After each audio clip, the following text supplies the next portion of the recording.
Alors, est-ce que tu pourrais te présenter en quelques mots pour ceux qui ne te connaissent pas encore? Je m'appelle Olivier Lardier, j'ai 54 ans, je suis entraîneur de volleyball depuis 1994. Alors le parcours, comme il est un petit peu plus long que certains, j'ai commencé en 1992 à Cannes, par le lycée Carnot où il y a un sport-études où beaucoup de joueurs sont sortis vers les équipes de France. Ensuite, je suis passé à l'AS Cannes Volleyball avec la chance et l'opportunité d'être adjoint de Philippe Blain pendant 3 années, de 1994 à 1997. Et à partir de là, j'ai pris mon envol, j'ai pu alterner des clubs pro masculins jusqu'en 2004, des clubs pro féminins à partir de 2014 et entre-temps j'ai fait l'équipe de France masculine pendant 9 ans avec Philippe Blain et puis l'équipe de France féminine où j'étais manager aux côtés d'un célèbre bougon lyonnais, Fabrice Vial. Le fait d'arriver dans un lycée où il y avait du volley, qui n'était pas du tout mon sport à la base, j'ai découvert ce sport-là au lycée Carnot. J'ai eu la chance d'avoir un prof de PS qui était topissime, génialissime, mais j'avais aucune volonté de devenir sportif de haut niveau ou quoi que ce soit, ni les compétences ni les qualités physiques pour le faire. Et par contre, le prof m'a inculqué le goût d'enseigner. Puis après, c'est la chance de rencontrer Philippe Blain qui a voulu former un entraîneur adjoint, un jeune qui partait de zéro et pas avoir un entraîneur adjoint qui ait déjà des compétences. Donc c'est vrai que cette opportunité-là, ça m'a lancé et j'ai saisi cette opportunité et la carrière a suivi.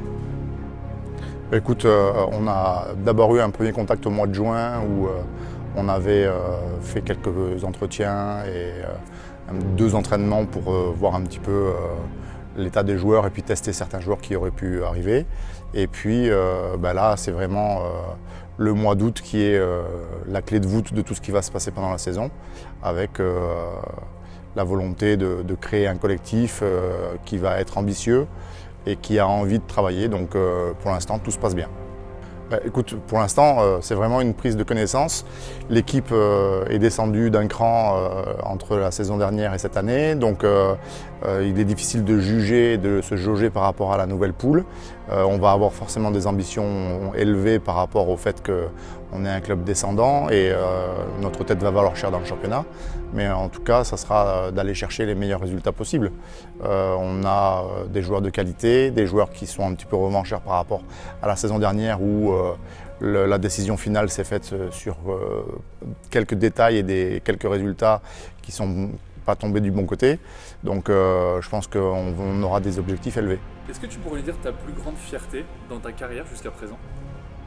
Je pense que le fait de porter l'écusson de la fédération et le drapeau français sur le poitrail, c'est quand même une des grandes fiertés qu'on peut avoir quand on est un entraîneur, et notamment avec le parcours que j'ai où je n'ai pas forcément l'expérience et le vécu d'athlète de haut niveau qui se reconvertit à la fin. Donc ces expériences-là, qu'elles soient avec les garçons ou qu'elles soient avec les filles, dans des rôles divers et variés au sein des équipes de France, c'est quand même une très grande fierté.